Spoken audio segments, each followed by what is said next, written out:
Hello, welcome everybody to Wine Roots, and today I'm here with John Teldeschi. Hello, John. How are you? I'm doing good, Juan. How I'm are good. you, buddy? Doing good. Good, good. And before starting with this, John, I want to give you introduced to the public.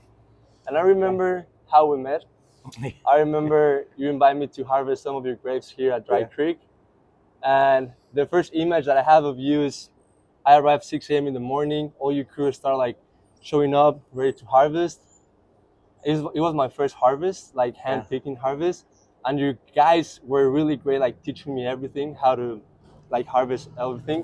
I remember I started harvesting the second crop, Yeah. and you arrived to me and Yeah. said, "Hey, this is second crop. Yeah. Don't harvest this No. because this is trash. We want the nice cluster." Yeah. Yeah. And then you guys were teaching me everything, and I remember, John, I have this clear image in my mind: you grabbing a cluster with your hands, biting it, Yeah. and saying, "This is the best Zinfandel in the world." Yeah. You know, it is. It really is. And having you out there, for the first time, interested. I mean, I had to share that with you. It's a because I really believe that Dry Creek Valley has the best infidel in the world. Nice. I really believe that, and I believe I grow some of the best of it. A lot of winemakers believe that too, right? Yeah, they do. They do. That's a good thing. Yeah. It's a good thing. And then Yeah. when I saw that, I thought to myself, man, when I have my vineyard, I want to grow the best grapes too. Yeah. Yeah. It can be done. Yeah, It's exactly. yeah. Yeah, and then so John, I want to start with the beginning, of course. Yeah. But how does the Teldeschi family arrive here in Dry Creek, and how do they start like growing Zinfandel? Wow. So it's wow, my grandfather was here Okay. working. I think it was my great grandfather was here Great. working up here at Fry Brothers Oh wow. as a cook. I forget what the name of the winery was at the time. And then he called for his son, which is my grandfather, Okay. to come over. He was in Italy. He was in Italy, so we're all from Italy, Okay. Tuscany, the Lucca Tuscany. area. Wow. Yeah. Okay. Well, when my great grandfather came over, the ship went down. The ship sunk, and he wrote home and said that he's never coming back, and for his wife, she can't ever Wow. come, never, you know. So, but anyway, later on, his children, his son came, Lorenzo. Okay. Lorenzo. Okay. Lorenzo came, and after a while he was here, Mhm. he was able to call for his family, Okay. which my father was 9 years old at the time, and that was in 1928. 1928. Okay. Why this area? I have no idea, other than it looks a lot like Tuscany. Okay. You know, if you look around at these beautiful hills, Yeah. and if you've been to the Tuscan region, I've never been. yeah, it's very similar. The Okay. climate, it's yeah. And it's close to the Alps, right? No. Where is it? I'd say central, upper central Okay. of Italy. Okay. And Yeah. they grew up like where they have vineyards in Italy. Yeah, but Yeah. see, but they only had a little. They lived in a little village of 1,500 people, Okay. and maybe in these little houses, who had animals, you know, they Okay. all shared their goods with the other people in the Okay. village. So they had a little vineyard, and I don't think we're talking even maybe half an acre. Oh wow. Okay. There was hardly anything, but you know, hence there was no more lifestyle over there. There were, Okay. you know, they grew a lot of chestnuts. Okay. And that was coming to an end. Yeah. There was a blight that hit. Anyway, so my dad came in 1928. He served in World War II. Oh. After that, he worked he worked in the shipyard as a welder, and then he got him and his brother, my uncle Mike. They bought their first grape ranch in 1948, I believe. Yeah. So they had that ranch, and then then my father. We won't get into the story of my father too much. It's Lorenzo. No, my father was Frank. Frank. Okay. Lorenzo was my grandfather. Okay. Yeah, Okay. and his father was Michele. Michele. Yeah. Okay. So they bought the first ranch in 48, and then my grandmother, Eugenia, she went to my father and says, "We have that little piece of property in Italy. You need to go sell it." So he goes, "Okay," and she gives him the ticket, and he says, "It's a one-way ticket." She says, "Yeah, you know what? You don't come back until you find a wife." Wow. So in 1950, Okay. he met my mother in the same small village. Okay. Married her, knew her in 1 month. Married her, Okay. came back to the States to get all the paperwork ready. You know what? I don't wanna let my mom listen to this podcast because if she listens, she's gonna make the same to me. So Yeah. she's gonna be, came back to Mexico. Exactly, right? You know what? It worked out really good, though. So you might want to think about it. Okay, I will think about it. So Dad came over, and then he had to wait a few months, 10 months, because Mom was under the fascist government. They wouldn't let her in. So then they released that program, and then they let her in. Wow. Okay, even though they were married. So in 1950, they bought their second ranch, my uncle and my dad, and then they split them. Okay. My uncle went one way, my dad went the other way. Now both ranches are in the best spot in Dry Creek. Okay. It's the bench land of Dry Creek, which grows the best Zinfandel. Okay. And from there, he started his dynasty. I want to call it a dynasty because legacy, because they had nothing. From my understanding, when in 1928, when he was coming from Ellis Island across the states. So they arrived in New York in Ellis. Yeah. Wow. So they were coming across over here in California. Well, they didn't have enough money when they got to Chicago. So somebody here in the city that we're friends with still, after all these years, loaned them the money to get this far. Yeah. So the man had, my aunt and my uncle also, they didn't have anything. Yeah. They worked hard for everything they have. Okay. And so that was in 48, he bought his first ranch, and then 50, they bought the second one, and then they split. So, and then in 1965, my dad bought another ranch. Wow. And then in 1972, and then...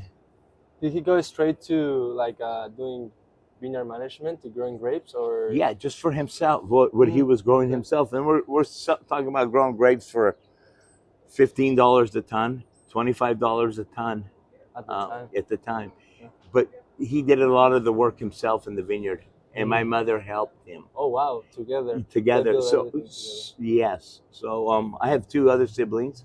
My sister, who's 11 years older, and my brother, who's 8 years older than me. I'm the baby of the family. So that paid off. I got spoiled. That really pays off. It pays off. Yeah. I'm the oldest, so I can tell. Oh, yeah. The oldest child, they're always got the reins on them, holding them back. But with me, they just, nice. It was all good. So, so in 50, 64, and 72, I believe. 64, then 68, maybe 72, and then there was another ranch in 86. Okay, so they're still expanding. Yeah, actually not in 86, in the early 81. And at that time, they were just selling the grapes, right? Just selling the grapes. But my dad would go out and do custom work through the years if somebody wanted some disking done in their vineyard. Okay. Not a full-blown vineyard manager with a labor crew. But he would be out there to help them with the soil. Like a specialized worker? Yeah. Okay. Yeah, he'd go in with his tractor, and my dad had a lot of friends. So there was a lot of people that liked my dad and hired him to come disc. And then in this area, there's also a lot of Italian heritage, right? Oh, yes. Yeah, there really is. Yeah. So there was a lot of Italians. I guess it was the Spaniards first here, I believe, and then the Italians came in, and Because I'm reading a book right now, John, about, the name of the book is The Immigrants Return Home, and it's about Pellegrini family. Oh. Yeah, the Pellegrini family. And he's a guy that he born in Casabianca, Italy, and he came when he was 9 years old, and he explained how he was like a peasant in Italy, and he realized he always had everything, food, school, but there kind of lack of opportunities there. Yeah. because they only have like the peasant mentality that this is all what I have, this is where I'm gonna stay, this is where I'm gonna die. Right. And came into that to America. He Huh. arrived to New York, to Prairie Islands, went to Chicago, take Yeah. the rain roads all the way to Washington State, Yeah. then work his way to California, and he realized that here in America, realized that everybody, like, if they put their work in, you can get into a college degree, you Yeah. can become like a Yeah. businessman, Yeah. and there's like way more possibilities. It was a great opportunity. Yeah. You know, they just had to put work into it, because in the old country, there was is more of a lifestyle. You Mhm. weren't going to really get rich or move. You know. There wasn't like a social movement a lot. Yeah. Exactly. So yeah. So my dad acquired 5 ranches, Nice. and then my father passed away in 1985. Now I grew up on the ranches, doing everything with him, Okay. and I was an eager kid. I was eager. Okay. I was curious about everything. So when Okay. he's out there pruning, and it was him, my brother, and a couple other workers, Okay. and they'd be out there pruning. I'd always go out there and look. You know, Okay. I was always interested, and I started driving when I was 5 years old. Of course. Okay, this is the trust. This is what my father instilled in us. Okay. Okay, yeah, you're gonna make some mistakes. Not as bad as my brother. He hit a prune tree. Okay, With a truck? with an old 27 Chevy, Chevrolet truck, and you know, he let us do. He taught us a lot, and Nice. he basically he trusted in us. Nice. He really did. So I'd come home from school and I'd go see what's going on in the vineyard, and then, hey, I want to jump on that tractor. So you Yeah. grew up in the vineyard, basically. Yes, Yeah. I grew up doing that. Okay. At 12 years old, I remember, you know, I was driving tractors. Yeah. And I remember I had the job of mowing the brush in cutting the grass in the vineyard, and that With was the tractor? with the tractor, Yeah. an old John Deere crawler, Phew. a 1950 model. Yeah. Okay. Super loud, right? Actually, yeah, it was kind of loud out there. Yeah, it was. But this mower we had in the back used to throw parts of the vine, like if they put big arms in the vine to mow up, it would throw them out, and sometimes rocks. So I had to wear I had to wear a helmet, right? A helmet. Yeah. Yeah, it was crazy. Every once in a while, you feel one hit you. You know. Yeah. No cabins at the time, right? No, no, not at all. No. So I eagerly was always involved in that. Okay. I always wanted to play sports. Okay. My father never let me. He says, no. He says, the only sport you can play is basketball. Okay. I go, why? I want to play football. He says, okay. he says, you know what? It's time. That time of the year we're really busy. We don't have time for that. Okay. And you know what? One day when you're farming and you got a bad knee because you hurt it in football, then, well, who says I want to be farming? Yeah. Okay. Okay. That was not really my direction. I didn't really have a direction, but I had dreams, you know, as a child. For example, do you ever like with your friends like play a little bit, not like in a league but do you play? Yeah. We never went to town. I never got to go to town. I went to school and I came home. Got on the bus, went to school, came home, went to work, or played with the kids in the neighborhood. Yeah. Okay. You know, and out in the country here, there was about 6 or 7 of us, and we would, you know, mess around and stuff. Yes. But when it came to getting into town and having fun, yeah, Dad never let me. Okay. Now, actually, that you mentioned that didn't make me reminds in the book that I'm reading. They're saying like the guy is Pellegrini. And he's saying that when he came to America, he wanted to pursue like a college degree. Yes. And when he said that to his dad was like, "You, college? We're Italians. You gotta work." Yeah. Like that. Like get a work, get a good wife, settle down, live here by my side, grow the food, and that's her life. Yes. But he realized that maybe that's the old world life. But now that I'm here, I realize that I'm doing good in the school. I'm having good grades.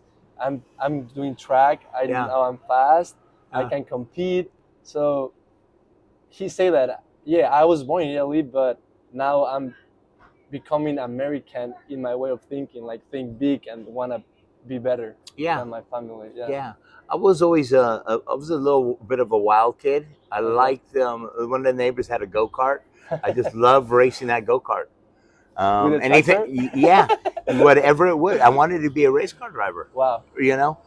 But these are dreams that No, children of course. have Yeah. growing up in the country, and and so I spent a lot of time working. My dad said he always said he says this is a great lifestyle. Yeah. You're not going to become a millionaire by being a farmer. He said, but it's a good lifestyle and it's a good family. You can raise it's a wholesome lifestyle. Yeah. You can raise a nice family. We ate from the garden. Yeah. My dad hunted deer, season or no season. It Yeah. didn't matter. There was always wild game in the freezer. Wow. We didn't spend much money. Yeah. Okay. Everything was grown at home. There was a great opportunity for my dad to move forward. Yes. Okay. And also the family support, right? Like you mentioned, your mother works with your father, like She that. Those did. type of things that I think a lot of people there right now. I see like in my generation, Yeah. you want to like just everything about money and go big and do whatever you want and Yeah. kind of be selfish. Yeah. But that like family feeling or like community, that really helps you to build something that's gonna be like not everlasting, but last for a long time. Yes. Yeah. And that's what I try to instill in my children too today. I mean, it's a business you're not, and these days aren't like the old days. Okay. Not very many people grow their own vegetables. Not very many, So, my father used to say, it's not what you make, but it's what you save What you say?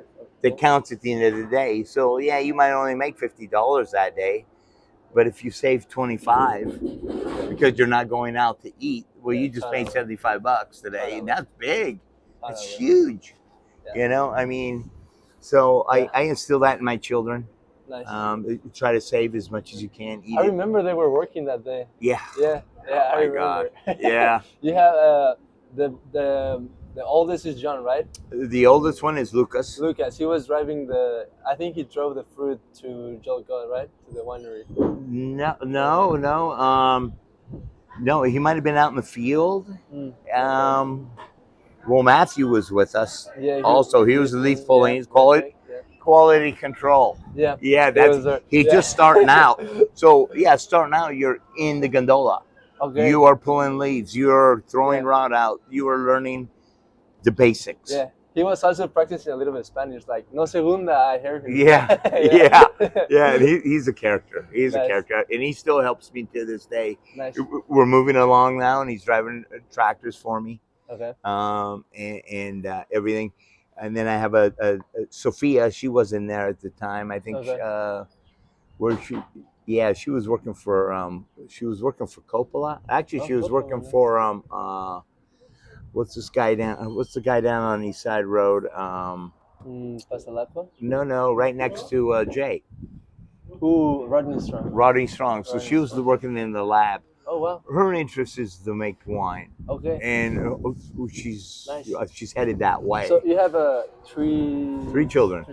Yeah, okay. Lucas 27, Sophia's 25, and Matthew's 19. Okay. And they all like involved like into the wine industry? Yes. Well, Lucas is in the construction right now. Okay. I think that's a good trade to understand. Of course, yeah. And then you can always have your own business in construction. Yeah. And then you can break away and say, this week here I have to spray. Yeah. Or this week here I got to work ground. We have 70 acres of vineyard, family owned. So it's like you a good idea, construction. Yeah, you want to be diversified this day and age. Yeah. You really do. And I want Sophia, I would like for her to follow the winemaking aspect of the grapes. Yeah. And then Matthew, I want him to mimic me. Wow. I want him to grow up like me. Okay. We've been working a lot together lately. He's already like a senior in high school already? No, he's out of and he no college. Okay. He tried it. It's not for him. Yeah, some people. It's not for him. So you want to get into a trade. I don't know. I said, well, come help me on the ranch. Nice. Okay. When I was 21, that's when my father passed away Oh, you in were young. 1985. And my brother was working for Gallo as Okay. in the lab. Here at Fry? Yeah, here at Oh, Fry. wow. So my dad says, John, you run the vineyard, and then Dan can work with you and stuff. You know, my dad didn't die suddenly; he knew he was going to die. So he had things planned out, and so me and my brother tried it. It didn't work. No. I heard a story. I read it online. Do you know the word furbo? What? Furbo in Italian. Furbo. Furbo. Furbo. Furbo. Furbo. Smart. Do you know the word Furbo. Aha. I see Furbo. furbo. Aha, furbo. Yeah. So I read online that when your family started like selling grapes, there was 1 year that was really bad, the price of the grapes. Yeah. So they use the furbo and they crush the grapes, make juice, Yeah. and drove all the way to San Francisco Yes. to sell grape juice to Italian people to make homemade wine. Exactly. Well, back up in my story. So all those years when my dad was first starting to farm, he bootlegged. They made moonshine, grappa. He would sell grapes to the city. You know, at that time we were getting $250 a ton. For $100 a ton, I will bring it to your place and I will crush it for you. Huh. So he'd go down with a couple truckloads a year. We're talking about 10 ton. Later on, I tried to carry on that tradition. The price of grapes went up to like $1,600 a ton, and they only charge $100 more. It wasn't working for me. Yeah, It was, investing all that time and everything. and it was, but it was nice to carry on that tradition. Yeah. So, and he used to make wine and drive it down in the old truck, and who wanted 20 gallons, Yeah, for me that's like when I read that, the only word that came into my mind was furbo. Furbo. You gotta be así furbo. Exactly, like Así the furbo. business is right there. Yeah, you Así got to do furbo. these things. You got to do these things. So, like I said, he worked every angle he could to raise us. Yeah. You know, so we had money and we had a good lifestyle. Yeah, of course. Yeah, it's a beautiful thing. And then he passed away, like I said, when I was 21. I had to quit the junior college, and I had to come to work. Take two. Yeah. Was it what I wanted to do? Then maybe not, but it's all I knew. Yeah. So I did it. Yeah. You know, your mom was there, right? my mom, the backbone of it all. Yeah. You know what? She just passed away this year. Yeah, this in September. At 97 years old. Dad was 65, a young 65 though. Okay. You know, really good shape and all that. So mom was always my support. You know, I had a rough beginning at the age of 21, getting thrown into this at that time. Well, you're 21 years old. What do you do? Yeah, you're reckless. Yeah. You're reckless. You go to the bars. Yeah. You start meeting ladies. You start doing this and that, and Right. it was hard to do both. Yeah, And it wasn't a few years, and then it was like, oh wow. Yeah. I'm gonna buy a new truck. I made $16,000 this year. I'm gonna buy a new truck. I spent it all in a new truck, and then it didn't take long from there that it went downhill, and I had to borrow money. Yeah. Yeah. That's the lessons that it's not how much you made, it's how much you saved. Exactly. Exactly. Yeah. Yeah. No, those are the lessons. So I picked up where my father left off. Okay. And because it worked. Your dad already had like this vision of growing, because at that time wasn't a lot of Zinfandel around, right? No, there was there was there was a lot of Zinfandel. Okay. There was not like there is now. Yeah. Okay. But one thing that my father taught me, you know, about Zinfandel, and I dry farm my Zinfandel. Yeah, the dry farm. Yeah. Yeah, you got to plant it in the right soil. Okay. Okay, you can't put it in clay soil. That you got to keep watering it. Yeah. Because you just don't get the flavors. It's not. And with the dry farming is, for what I know, is you want the roots to really grow into the soil. Yes. So they can get the water like under the on their own. yeah, exactly. Hence the rootstock that we pick. Back then it was St. George. Then now it's 1103. Okay. It's a vigorous Yeah. variety, and it does well. And the first couple of years, I'll hook up. Excuse me.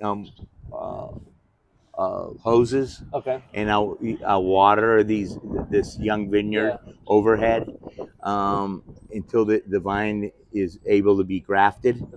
and then Yeah. the first year to make it up to stake, and then after that the vine's on its own. Wow.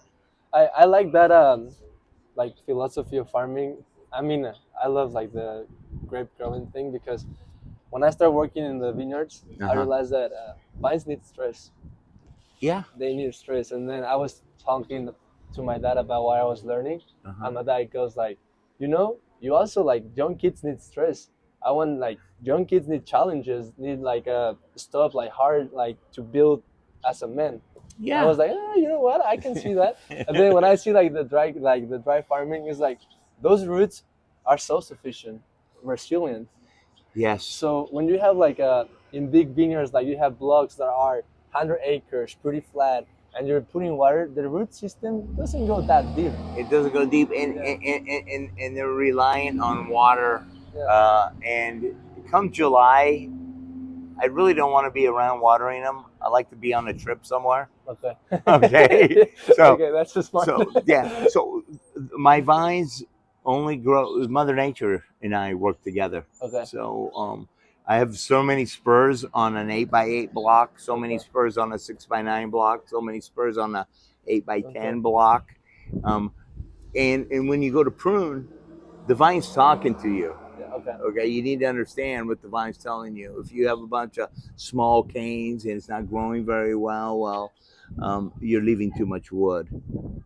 Okay, so you need to establish decrease the wood for the next year.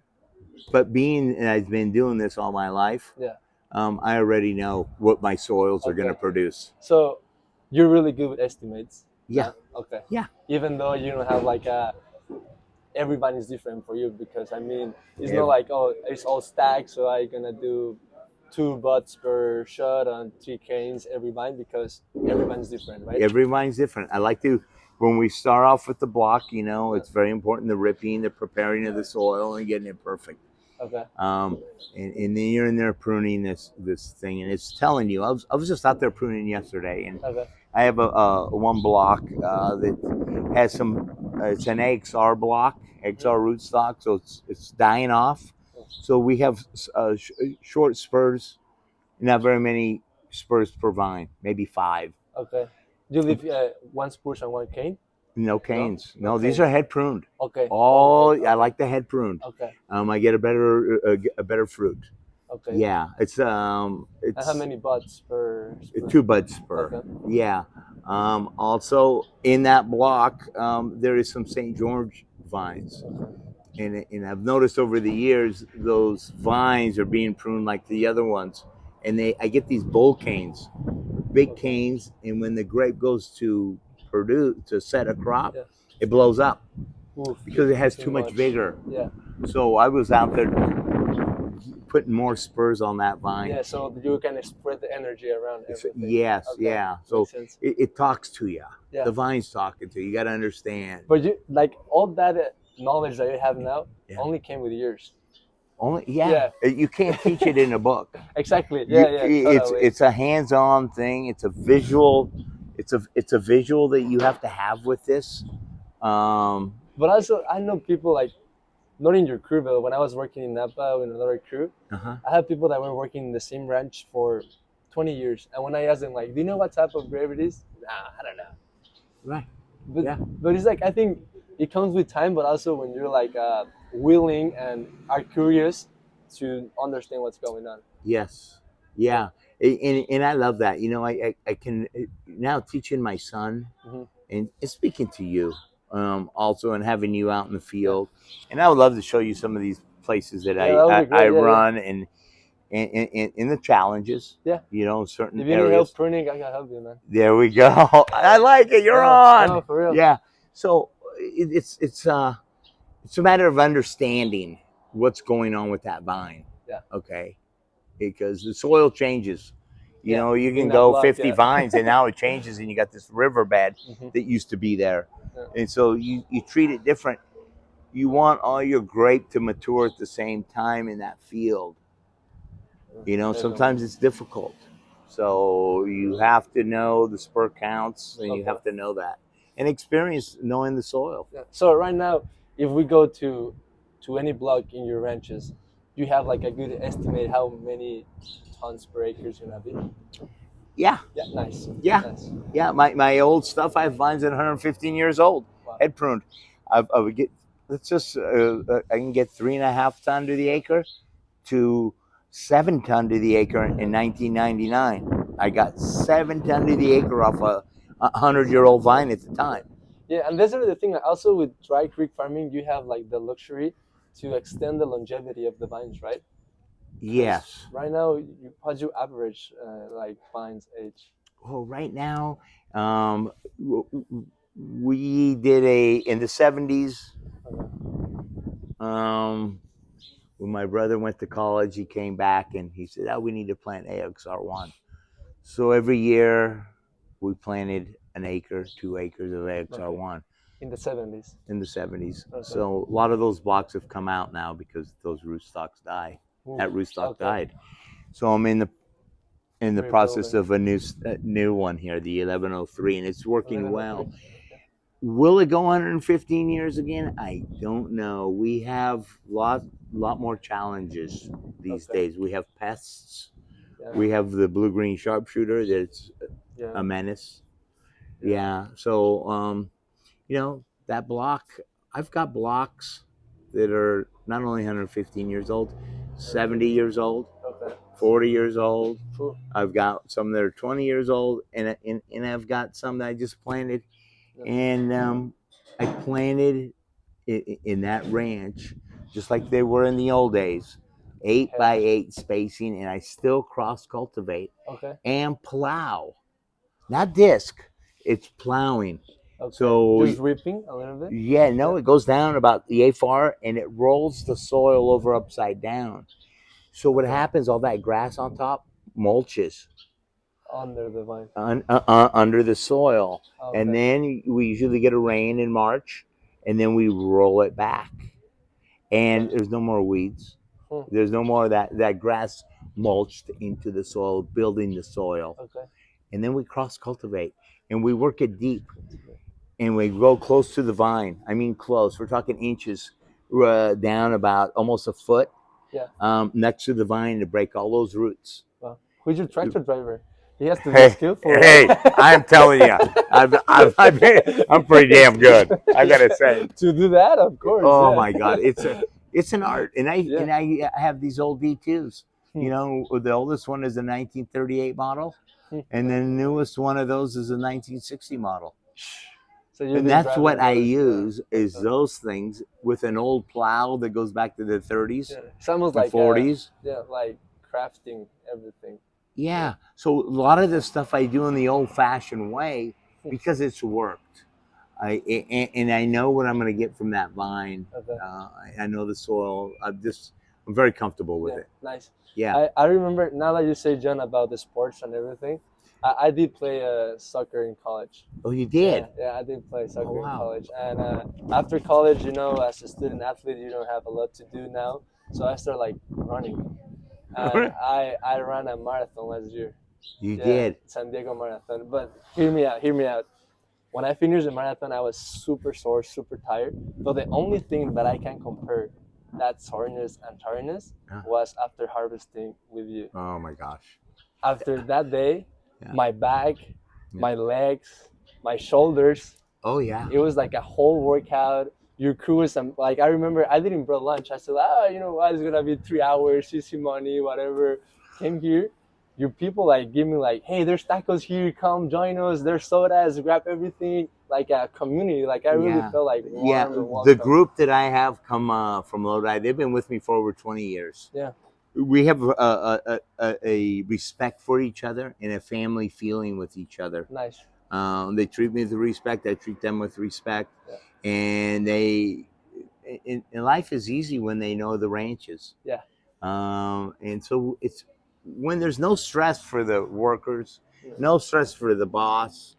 You Yeah, they know, told me that we always come here with John to help these ranches. They know what they're doing. They care about your vineyard. So yeah. yeah, I mean, and I pay them well, and but they do a fantastic job for yeah. me. I mean, these guys are the best, and yeah, No, they they were cool. I was getting behind, and they came to help me, and let's go.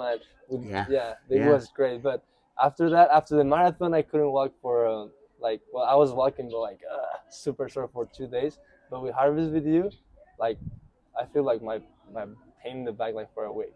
yeah. Yeah, Oh yeah. it's super tough. The muscles that these guys build. Yeah, I mean, I don't know how they do it. We're talking guys are picking almost 2 tons each a day. yeah, it's incredible. Yeah, so 2 tons is quite a bit. Yeah, no, I have a lot of respect for them. A lot Yeah, of respect, and it's like some of those, when you're hungover, you're also feeling tired, but it's like bad. The feeling is like, I never want to do this before. But after harvesting with you, after running the marathon, the pain is like, shit, feels great. Like yeah, I did this with my body. I can do things. yeah. It's like embrace you to do better. Farming. I mean, I know people that work out. I Yeah. remember the first few years in business, I had a couple guys that were on the football team, Okay. and they wanted to pick.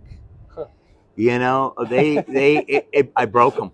Yeah, of course. I broke Yeah. them, and then we were planting vines one year, and after 15 minutes, they had calluses. Yeah, of course. They couldn't work. Yeah. There's yeah, Yeah. it's a hard job. You're using parts of your body that you don't use in the gym. Yeah, totally. Totally. Yeah. And then once the adrenaline starts picking up Yeah. in our bodies, Yeah. we do amazing things. And then the thing is like, you have the crew there. So what I remember, I first started working in Napa in 2019, Yeah. and I was like a member of the crew, like doing suckering, shoe thinning, all that. Yeah. And it was my first time working in the vineyard and in the like farming. Uh-huh. And from Mexico, my background, I'm from a city, so I never had like that type of life. Right. And when I started working, you know how people talk in the vineyard? Like, Yeah. They saw me working and they go like, oh, this guy doesn't know how to work. Yeah. He's so slow. He's super bad at this. Yeah. And I speak Spanish, so I understand everything what Yeah. they're saying. So I was going. Yeah. And then after a week, I was like trying to be better. And they noticed that. Yeah. And then they're like, oh, let me teach you. This is the spoon, this is the shoes, you lift two, you do like this, move your fingers.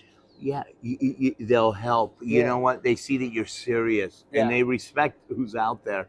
Yeah. That's what's great is when they respect you, as Yeah. also to teach you and to help Yeah. you. Yeah. Yeah. Yeah. I mean, I did my best that day, buddy. I mean, I had other things, tractors to No, move, of and course, this, of and course. a lot of stuff No, going yeah. on, and No, but your family were involved, the crew were involved, and then yeah, you're working, and it's like a football. It's a teamwork, exactly. Yeah. It's a team. Yeah. It's a team sport. Yeah, exactly. Basically out there, and the whole crew has to get along. Yeah. Okay, because they're all picking together as a group and getting paid as a group exactly. together. So they're there to make that a strong team. Yeah. Yeah. And like I said, when the boss is happy, everybody's happy. Yeah. So it's like, they have a good time. Yeah, I remember when I started like after harvesting with you, I felt like, money do grows in trees.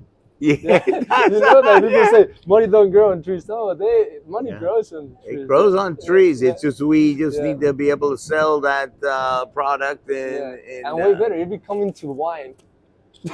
Exactly, like this bottle of wine you brought me. Yeah. It's beautiful. Yeah. Zinfandel. Talking about Hey, what else? Zinfandel. If you showed up at the Cabernet, we weren't going to talk today. I'm gonna tell you right now. We're not in Napa. No, I am the Zinfandel here, guru here at Dry Creek. There's others, but you know what? I feel I specialize in it. Nice. Dry farming. Yeah. So, John, I really think that you have a little piece of heaven in Dry Creek with your vineyards and everything. So I want to invite the people that are here like tourists to try your wines, like your family made wine, to learn more about Dry Creek, because a lot of people that came to Hillsborough, they just only stay in downtown, And there's Exactly. so much. They out need there. to come out to the valley. I would love, and I have over the years. I've met people that have been out wine tasting, Mhm. and I'm no one special, but I make a friendship with these people. Nice. Come to my home, and it's I got a beautiful view. We have Nice. wine there, sandwiches. I made friends in Chicago, Yeah. New York, Florida, and when they come to the area, they look me up. Nice. And it's a beautiful thing. Yeah. I'm here to share what I have Yeah. with the world. Um, Yeah, I like that. And now that you're saying that, it's like a vine. The vine share what the world brings to the vine and the cluster and become into wine. exactly. Yeah. Exactly. No, I like that it's philosophy to share Yeah. what you have with the people. yeah, yeah, and there's just so much in this world. When I go to Italy, Mhm. people share their life with me. Yeah. I have friends in Italy. Um, it's not about money. Okay. It's about your social people you have around you Okay. that makes you rich. Okay. Okay, that's what makes you rich. Is what kind of friends do you have around you? What Okay. kind? Are you eating well? Are you? It's not the money. Yeah. It's about, yeah. You know what? We'll take time off of work and we'll go Nice. show you around. Nice. I remember, what year was that? Gosh, I want to say is 97, Uh-huh. somewhere in 97. I live a mile off the road up the hill, and I was coming down Mhm. my driveway, and there's these people in the vineyard. Yeah. And I stopped, and I said, can I help you? Yeah. Oh, we're just looking at the grape. Well, they had an accent. They were from Spain, Wow. Okay. Argentina. I meet these people in the vineyard, and they're from, no, they were from Greece. Greece. Okay. Greece. Okay. Now the one lady, she spoke really good English. She was young, and she was a waitress Okay. around, but she was with her mother and her mother's male friend Okay. from Greece. So I got talking to him, and he asked what I grew, and I said, "Well, what do you guys grow over there?" He says, "A lot of muscat, Moscato." I says, "Oh." I says, I made some. I make some muscat. He goes, "No." I said, "Yeah, come up to the house." Yeah. No, we don't want to bother you. I know, come to my house. Yeah. They came to, I stopped what I was doing that day. It was Yeah. like 3 p.m. They came up to the house. We sat down. We drank Moscato. We had dinner together Nice. that night. A week later, they're still around. They come see me again, and they thank me so much. Yeah. They says, people in America do not stop their busy life. And they were very thankful to me that I shared with them my family, Nice. dinner, my muscat Yeah. and Zinfandel. And they were just very thankful. And I told them it's the Europeans that taught me this. Because when I go to Europe, it's not about the work and making money. It's about the friendships. The people we know. Well, look at us. Yeah. Yeah. Look, there was no money to be made or paid out between you and I. It was Yeah. was a learning experience, friendship, Yeah. relationship. It was like a legit curiosity to see what it's out there. Yeah. Yeah. And not everybody will let you come in their field with their guys to do certain things. The thing with that, John, is super curious because I started working in 2019, right? Yeah. So I was going to college, Uh-huh. and so I only can work like during the summer because I had to go back. Yes. So I started in May in 2019, did everything, all the canopy management, but harvest because I had to go. Second year, Gotcha. did the same, but now irrigation, all harvest start, gotta go back to college. Right. And it was until that time that I harvest that I complete the cycle. I love it. Yeah, so I needed it. Yeah. Yeah. No, it worked out good, and I'm glad you were there because I'm an old school farmer. Yeah. Exactly. You could, and you guys, who you're working for is more in the new technologies. Correct. And this and that, very scientific. Correct. Okay, that's a nice word. And, Yeah. and sometimes we need to be, because it was planted in that soil and different varieties and different trellis systems and all of that. But you came to an old school guy that has not changed his way of farming since, since his father. I did it. remember what I told you in the beginning, John. I want to grow the best grapes in the world too. Yeah. So I always say to people that if I'm gonna have my vineyard, head trim. Yeah. Head trim. Yes. Yeah. For sure. Yeah. Let the spurs like decide the way they're gonna go. Yes. Follow. Well, you show them where they go. You prune them a certain way. Yes. You want them isolated so the fruit hangs by itself. Yeah. You And know. then I remember when I was like harvesting, I'm tall, so a lot of your people are kind of like small. Yeah. So they go into the shoots or to cut. Yeah. And I had the advantage that since it's like head prune, when you leave, you get the sun, so you can get like more exposure to the sun, so the cluster are getting all the nutrients. Yes. And you can harvest from the top. From the top, right? Yeah. I like it. Yeah. Yeah. No, it's an old school way of doing things. Is there like a lot of dry farming around Dry Creek? No, not anymore. No, there isn't anymore. A lot of people fertigate. They'll put a drip system out there so they can put the drip system out there and irrigate. Okay. I still do it the old-fashioned way. It's just easy. Me and Mother Nature, we have an understanding. It's you give me a challenge this year. Go ahead, Nice. bring it on. I mean, there's years that we go through droughts. Yeah. We don't get much rain, so we're not going to get a big crop. The clusters are smaller. Last year was a beautiful year. We had the right amount of rainfall. The hang time was good. Everything was perfect. It should be a great vintage. Do you have little issues getting to the bricks on time? No. No. That's the one thing I have to say about dry farming. I can achieve flavors at 24 and a half bricks, 25 bricks. Okay. Wow, I can achieve flavors. And the reason I know this, I make my homemade wine, but I also sell to other wineries like Bedrock.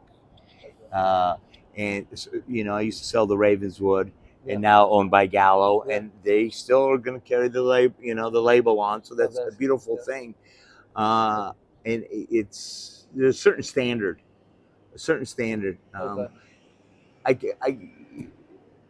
can't show you in my own vineyard the difference in flavor, but in the wine. But I can, we can look at my vineyard that time of year, and what happens is, we get heat spells. People start watering their vines. Mm-hmm. Then the bricks stay at 25, 26 sugar, but it's not so concentrated. Okay. Because you got to understand the water is getting pulled up. Huh. Okay. And then the Zinfandel, when the berries dry, but they don't come back. Like in other varieties, like a Cabernet, they'll start to shrivel a little bit. You can pump them back up. Yeah. Yeah, but when they lignify, there's no more to do, right? Right. Yeah. No. So, Zinfandel is it's a fun grape to grow. It gets difficult sometimes, but it's a challenge. Yeah. No, I like Zinfandel, and of course, I have some projects in the future of kind of making my own wine. And I would like to start with Zinfandel. Yeah. I think it's a great grape to express the fruitness and also the sugar. It's when you bite it, it's like a candy. Isn't that some of the best eating grape? Yeah, it is. It is the best eating grape. It is. It really is. I'm gonna tell you something super funny. When after my whole year doing grower relations intern, so I scout all the vineyards from Mendocino to Contra Costa County. Okay. Lots of grape, lots of varieties. And every time I scout a block, I bite and try the grapes. Yeah. I went back to Mexico with my dentist, and I have cavities. Oh no. And he told me, are you eating a lot of candies or what? And I was like, no, I don't eat a lot of candies. And then I remember, shit, it's all the grape that yeah, super sweet. Yeah. The Zinfandel bunch, you're going to get 3 different flavors out of it. You're going to have a raisin. It's going to have a flavor. Yeah. You're going to have a red berry that has a different flavor. And you're going to have that dark berry that has a different flavor. So, a lot of people go up and they pick the berries and they taste them. No. It's like I taught you, buddy. You just grab that bunch and you Of bite course. into the whole thing, and you're getting it right there. Yeah. You get the raisin, the tartness from the red one, Yeah. and the sweetness from the other. Yeah, it's Yeah, amazing. Yeah. it's Yeah. yeah. Let's close this and invite the Okay. people to go to Yeah. Dry Creek, met Zinfandel, met John, drink wine, right? Yes, Keep come drinking drink wine. wine and come on out to the Dry Creek Valley and experience the beauty that we have in this valley. Yeah. I Yeah. wish they can see what we're looking right now because this is just gorgeous, man. It is nice. Yeah, this is a beautiful part of the world, Yeah. and it's still a small community. Yeah. So please come and enjoy. Thank you so much, John. All right, Thank you so buddy. much for your time. Thank you, buddy.